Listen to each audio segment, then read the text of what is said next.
There's this thing called poverty of spirit. They think that all that is all that can be. Can't wait to be 16 because I get the dole. You know, all that kind of thinking. Can't wait to have a kid because then I'll get a benefit for that kid. Correct me if I misinterpreted you, but you wouldn't dissuade or try to convince a young person not to go into a gang? No, I wouldn't. But what I would do is give him or offer him opportunities where the hammer isn't the only tool in his belt, and eventually that tool isn't part of his toolbox.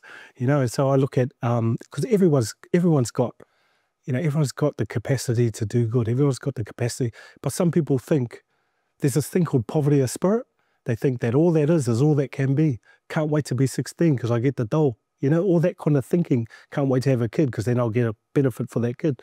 They're not pitching their, you know, they're not pitching high enough because they don't believe it, because they don't see anyone. They don't see themselves up there. So that's part of the reason why I'm doing what I'm doing, so that people can see themselves in the different positions that I'm in and start aspiring to those positions. And what sort of things are you doing in that space that you think might make a difference? Now what I'm promoting with the rangatahi that I work with is learn how to do this, and then learn how to give without expectation of receiving. And so for those rangatahi, they all of a sudden, they used to be the little shit in their whānau, and now they're the provider for their whānau. And then they start promoting it. Next minute, they're provider for their marae, for their hapu, for their iwi. So it lifts their aspirations a bit higher.